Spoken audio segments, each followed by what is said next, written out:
Olá pessoal, tudo bem? No vídeo de hoje eu vou falar sobre um assunto muito interessante que desperta muitas dúvidas nas pessoas. Vocês sabem a diferença entre separação e divórcio? Existe diferença? No vídeo de hoje nós vamos entender isso. É muito comum as pessoas dizerem: ah, eu vou me separar de fulano. Ah, eu vou me divorciar. É separar ou divorciar? Até 1977 não existia no Brasil a figura do divórcio. Quem se casava, casava para sempre, ou até a morte. Então aquela frase que é dita nos casamentos era a máxima: até que a morte os separe. Casou, não tem mais como se divorciar.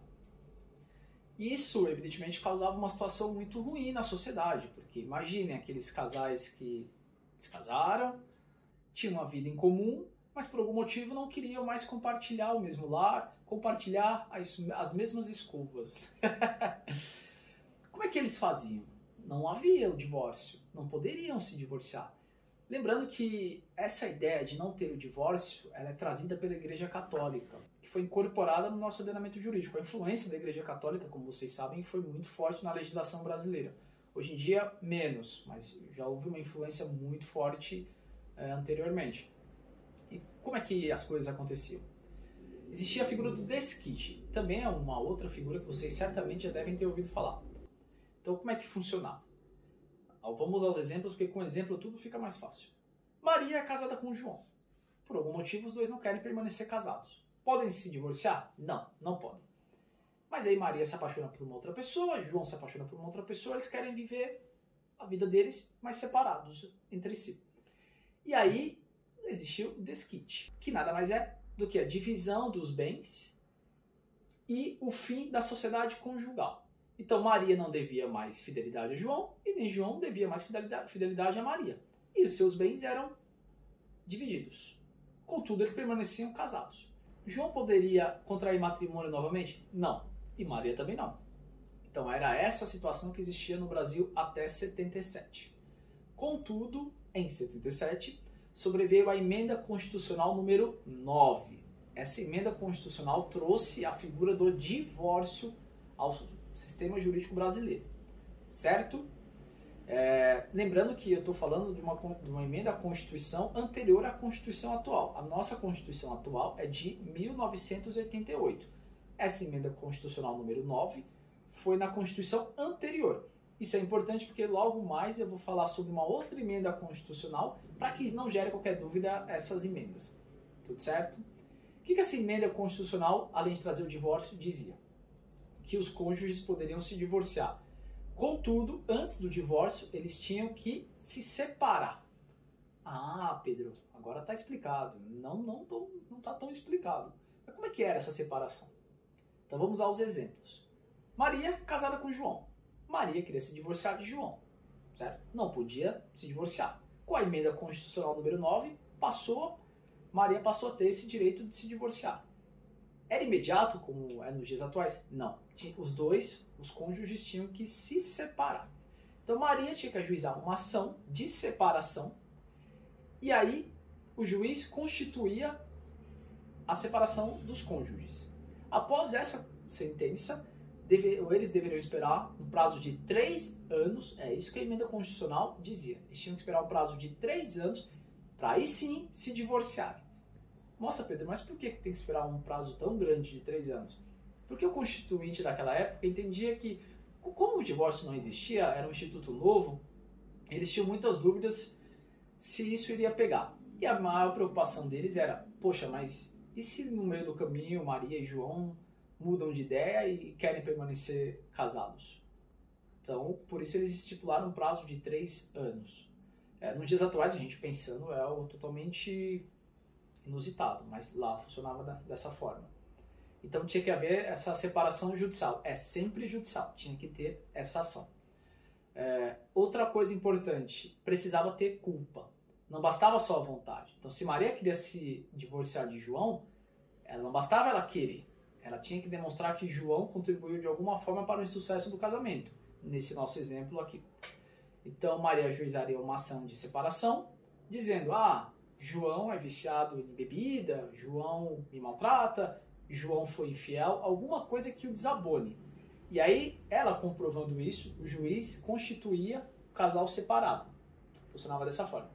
Ah, Pedro, mas e se os dois concordassem, se os dois quisessem se divorciar? Aí tudo bem, não precisaria mostrar a culpa.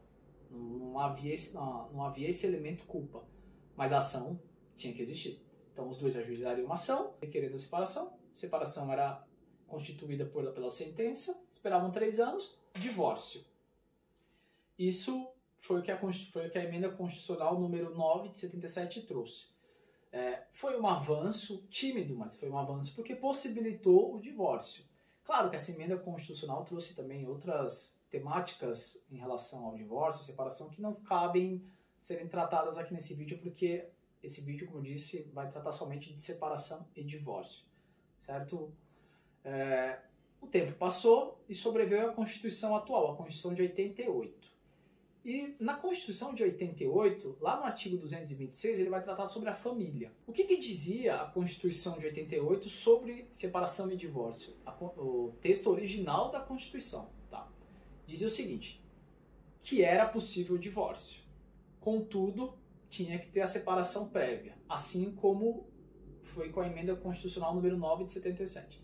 Então, manteve a possibilidade de divórcio e também manteve a separação prévia. Mas deu uma suavizada. A separação foi dividida em 2 modalidades. A separação de fato e a separação judicial. O que é a separação de fato? A separação de fato não existia na emenda constitucional anterior. A separação judicial existia, que foi essa que eu expliquei para vocês agora há pouco. Pela separação de fato, o casal tinha que demonstrar que estava separado há no mínimo 2 anos. Morando em casas diferentes, não mantendo uma sociedade conjugal, não tendo relações, de fato separados por no mínimo 2 anos. Eles comprovando isso, ajuizavam uma ação de divórcio e aí o divórcio era constituído, certo? Essa é a separação de fato. Pela separação judicial, segue a sistemática anterior. Então, pegando o exemplo, Maria tinha que ajuizar uma ação requerendo a separação, contudo lá, como disse para vocês, após a sentença constituindo a separação, tinha que esperar um prazo de 3 anos. Com a Constituição de 88, esse prazo caiu de 3 para 1 ano. Então, a ação de separação era ajuizada, passava o período de 1 ano, e aí essa separação era convertida em divórcio. E a culpa, Pedro? A culpa permaneceu. Tinha que demonstrar a culpa do outro, quando não era consensual. Quando é consensual, não precisa ter culpa. Não querem. Mas não sendo consensual, tinha que demonstrar a culpa. Então, Maria tinha que demonstrar porque queria se separar de João, que João foi culpado por algum motivo, ou então João tinha que provar que Maria foi culpada. Existia essa situação, certo?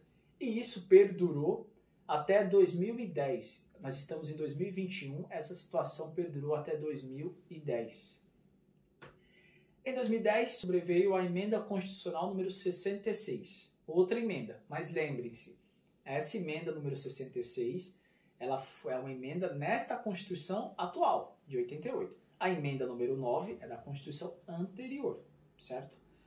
O que a emenda constitucional fez? Ela deu uma nova redação ao texto, ao artigo que tratava do divórcio e da separação. Eu vou dar uma lida para vocês. Foi muito sutil a alteração do texto, mas a sutileza na alteração do texto não foi a mesma no que causou na prática, nas relações entre os casais. Vou ler para vocês. Artigo 226 da Constituição. A família, base da sociedade, tem especial proteção do Estado. Parágrafo 6º. O casamento civil pode ser dissolvido pelo divórcio. Simplesmente isso. Porque lembrem-se, no texto original trazia a separação de fato e a separação judicial. Então, a separação de fato e a judicial, elas foram retiradas. Ficou só o divórcio. O casamento pode ser dissolvido pelo divórcio. Simples. Então, traduzindo, não precisa ter separação. Essa prévia separação. Então, o casal quer se divorciar? Tudo bem. Precisa ajuizar uma ação de separação? Não. Não precisa ajuizar uma ação de separação. Basta ajuizar uma ação de divórcio, quando for o caso. Então, aquela máxima que eu disse, que era anterior, né? Até que a morte os separe, mudou. Agora é a seguinte, quando um não quer, 2 não ficam. Essa é a nova sistemática em relação ao divórcio.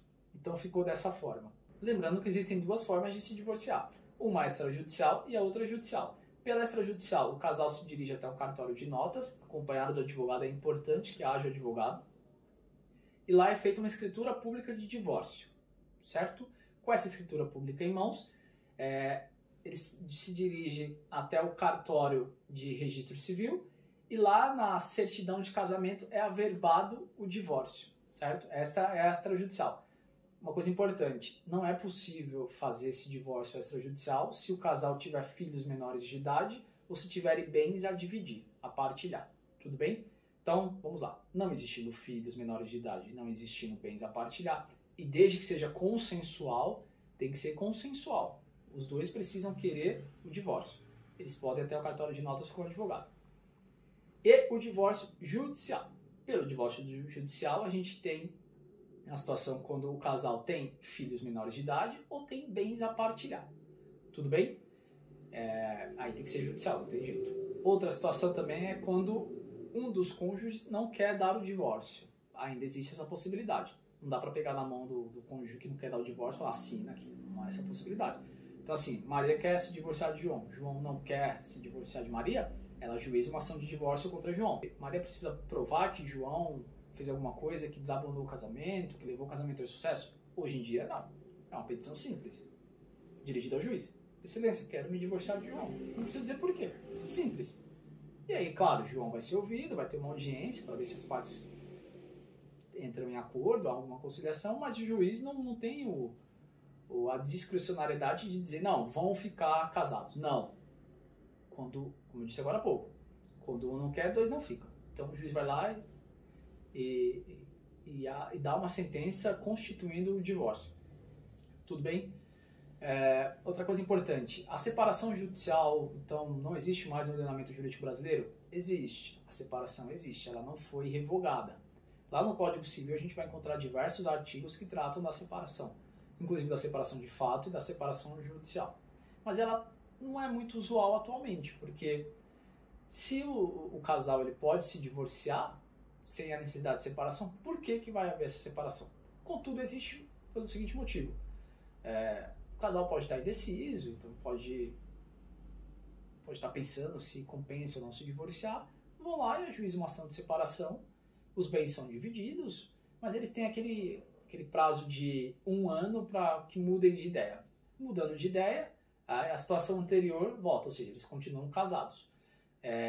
Se não mudarem de ideia, evidentemente, o divórcio é a conversão em divórcio. Lembrando que quando há o divórcio, não tem mais jeito. Para contrair a sociedade conjugal, precisa casar de novo, certo? Na separação, não. Quando há separação, não há o divórcio. O divórcio é posterior. Tudo bem? Bom, então é isso. Espero que vocês tenham gostado deste vídeo. E se tiverem alguma dúvida, deixem aqui nos comentários. A gente vai conversando. Se gostou, também deixe seu like. Se não gostou, deixe o seu dislike. Não há nenhum problema. E é isso. Muito obrigado. Fiquem com Deus. Tchau, tchau.